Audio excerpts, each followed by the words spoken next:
Hello, small business owners and CEOs. I want to wish you all a very Merry Christmas if you are celebrating. And for those of you who don't, happy holidays to you. It has been a wonderful year here on the podcast.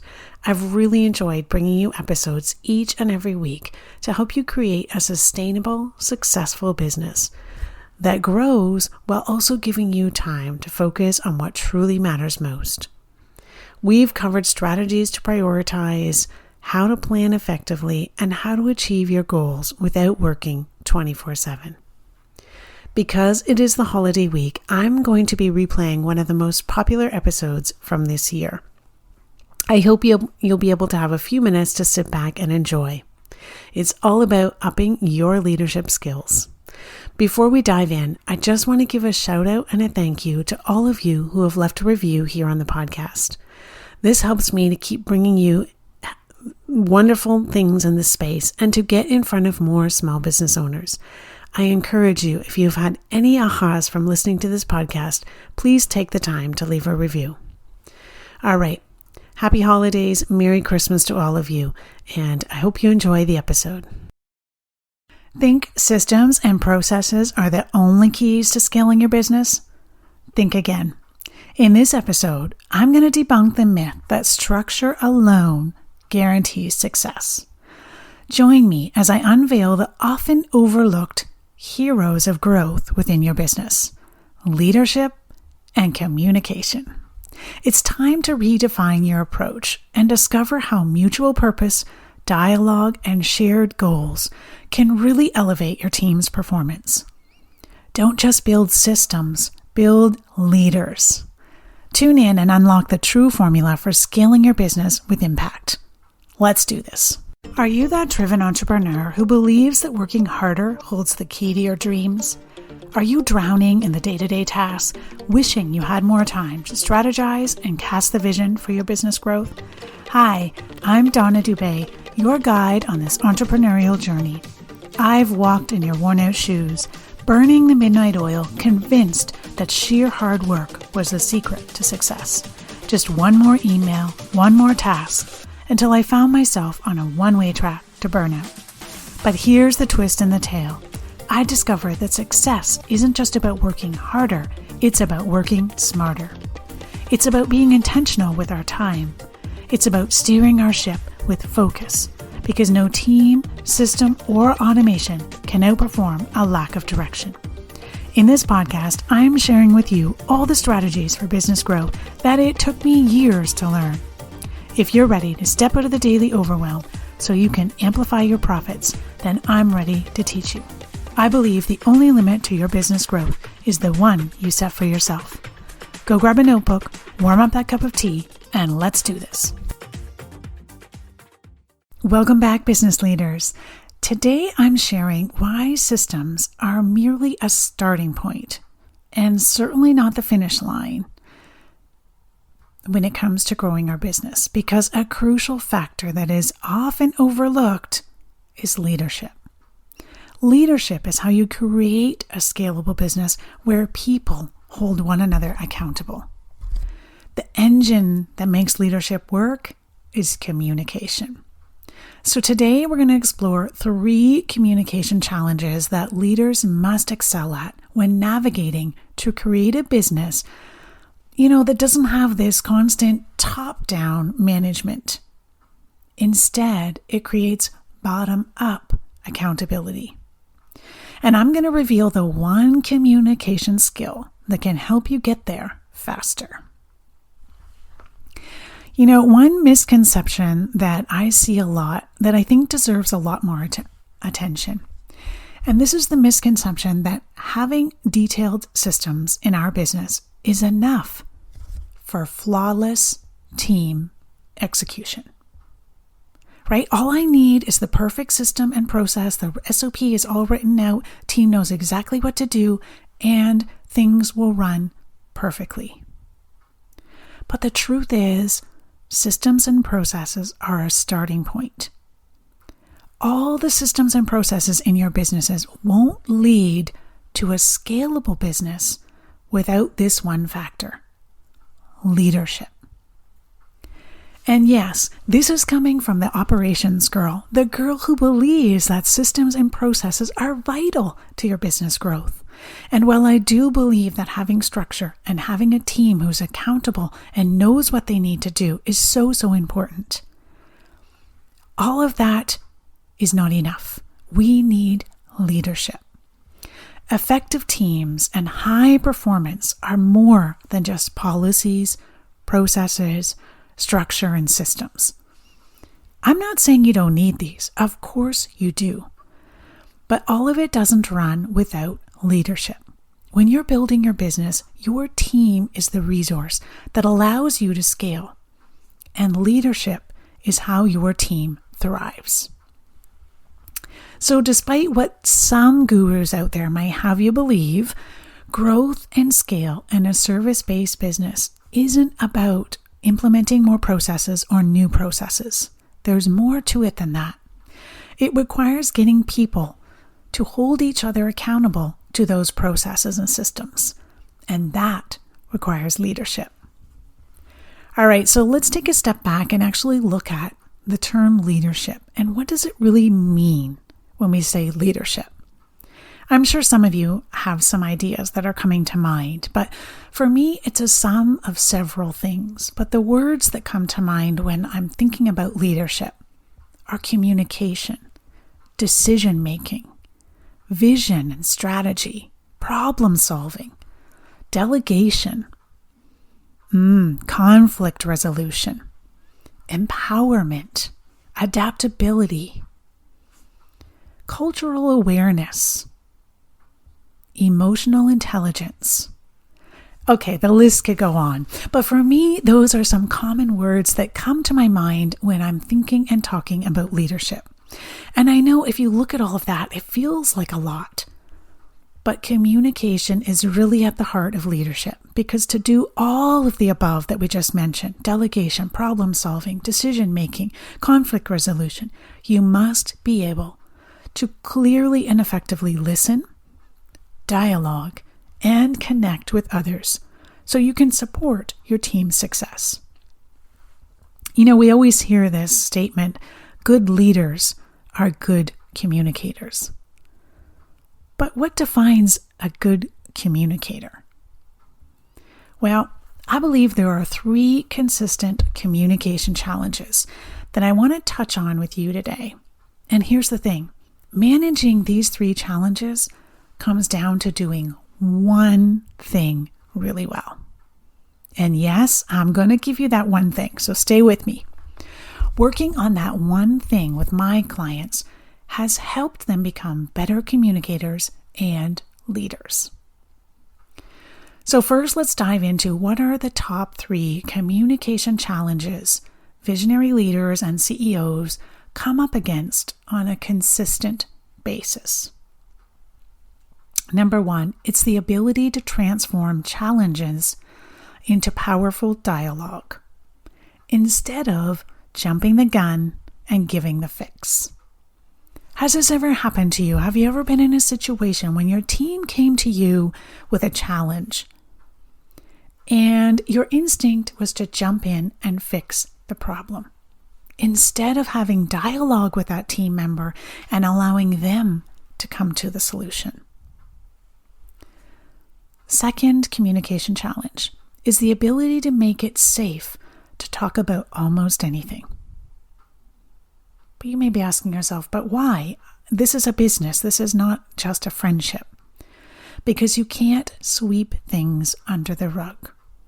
Eventually, when you keep sweeping under the rug, the pile becomes a tripping hazard. So the ability to make it safe to talk about almost anything is a must. And third, it's about being more persuasive instead of order giving. Again, order giving is a top-down management accountability model, which many of us don't believe in and don't want to be portraying, but it's a trap we fall into. So it's about being more persuasive rather than order giving.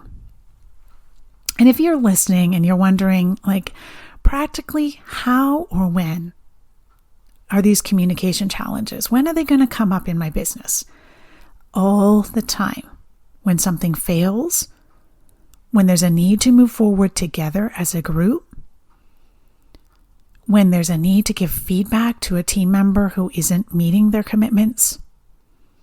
All of these can feel like really high-stake conversations, right? They get the hair at the back of our neck to stand up a little bit. They make most of us feel uncomfortable. But as a leader, when you're prepared to manage these conversations effectively, you will have a team that is more accountable to processes and more innovative at problem solving. And that is music to your ears, right? That is 100% important because a scalable business doesn't require constant top-down management or top-down accountability. A scalable business needs bottom-up accountability. And that's why when I work with my clients, we always discuss how we're communicating with their team. Because your ability to transform challenges into what I call powerful dialogue, your ability to make a safe place to talk about anything, and your ability to be more persuasive instead of order-giving helps you build a team that is accountable and empowered without you as business leader being the bottleneck. So what's the one strategic skill that will support you in being a better leader in these communication scenarios? The strategy or skill that makes the most significant impact is your ability to create shared meaning and to find mutual purpose. Now, if those terms are brand new for you, stay with me. We're going to go over them and I'm going to give you plenty of examples. When two or more people, have a conversation and the conversation has to do about a challenge, their opinions differ, right? This is almost always the case. Otherwise, it wouldn't be considered a challenging conversation, would it? And this usually means I think one thing and you believe another, or I see it from this perspective and you see it from something I disagree with. In these scenarios, effective leaders need to look for mutual purpose. That doesn't mean you need to agree with everything. No, it doesn't mean you unquestionably accept anything. It means that even if at first glance your ideas, your thoughts, or your opinions appear controversial, they appear wrong or they appear at odds with what your belief is, you understand the power of mutual purpose. So to be clear, this isn't about manipulating the other person. This is about dialogue. So mutual purpose means that your team member actually believes you are working toward a common outcome. So when they enter into this conversation, they actually believe that you care about their goals, their interests, and their values. It ultimately means finding shared benefits that both of you want to achieve. And notice here I said the emphasis is on both of you. The conversation is doomed in reality if your team member believes that your purpose is to tell them they did something wrong. But if you believe you really care about making things better for both of you, you can build a team that eliminates repeat mistakes and can handle these difficult challenges independently. All too often as leaders, we try to skip over the mutual purpose part and go directly into fixing mode. I'm sure this has happened to you, but here's an example just happened last week that I think will really resonate with you. Your dialogue sounds something like this. You might say, I noticed you have this concept in your plan. It's going to be a waste of time. We need to change it. So that's one example of how we're going into fix mode. Now, the opposite of that is if we're going to be looking for mutual purpose. We might go to the team member and say, I've got an idea about what we can add or remove to save us both time on this project. It's going to be a bit of a sensitive conversation, but I think it'll really help a great deal if we can talk about it. You notice there the mutual purpose is to save both of us time. All right, here's another example. As leader, you might go to your team member and say, we need to revamp the marketing strategy. It's clearly not working. Instead of that, let's look for mutual purpose. Saying something like this: I've been reviewing our marketing strategy, and I have some thoughts on adjustments that might boost our effectiveness. I'm aiming for a solution that benefits us all. Can we discuss it together?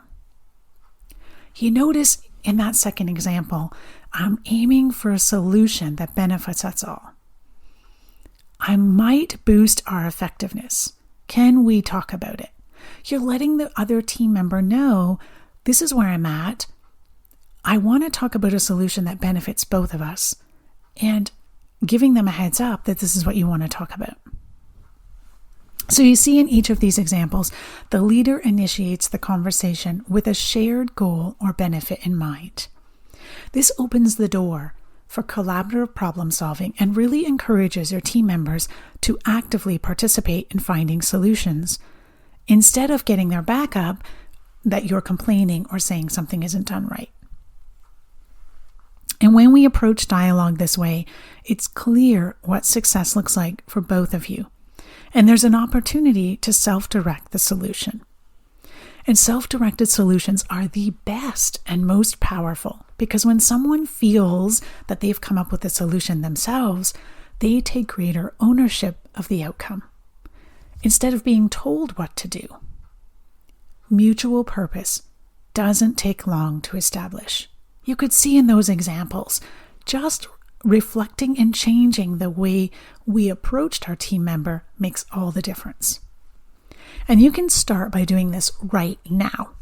Simply ask yourself these 3 questions before you enter into the next challenging conversation you need to have with a team member. These 3 questions have been developed by a team of communication experts in a book called Crucial Conversations. And really, these 3 questions is relevant to both personal and professional relationships. So before you're going to enter a challenging conversation, ask yourself these 3 questions. What do I really want for myself? What do I really want for this person? And what do I really want for the relationship? And when you investigate these 3 questions before the conversation, you can set yourself up for success in finding mutual purpose, and then in exploring in your dialogue with your team member what mutual purpose is present. Mutual purpose leads to mutual respect, and both are necessary if you want to build a scalable business that doesn't require top-down accountability, but instead encourages bottom-up accountability, where team members feel heard, trusted, and most importantly, empowered. Okay, to wrap it up, we looked at a misconception in business growth, the belief that systems and processes alone can ensure flawless execution. And I spent some time emphasizing that while systems and processes are a good starting point, and definitely something I believe we need, the real catalyst for scaling a business is effective leadership. Because leadership can transcend productivity, it can transcend performance metrics, and it's so often missed. We focus a lot of time on our processes, our structures, and our systems. Yes, those elements are necessary, but systems without leadership is like a compass without a needle. You have the tool, but it provides no direction or guidance on where to go. Scaling a business is more than just systems and processes. It's about fostering a culture of accountability, and that is anchored in leadership. Alrighty, friends, I hope you found this episode helpful as you review and reflect on your leadership. And I'd love to know where you're going to find mutual purpose in your next difficult conversation. Until next time, keep shining bright. Thank you for joining me on this episode of CEO Amplify. I appreciate you being part of our thriving community of ambitious business owners. If you enjoyed today's episode, I kindly ask you to share this podcast with a friend and take a hot minute to rate and leave a review. It would mean the world to me. Your feedback helps me reach more people and continue providing valuable content. Thanks so much for your support. Keep shining, and we'll catch you on the next episode.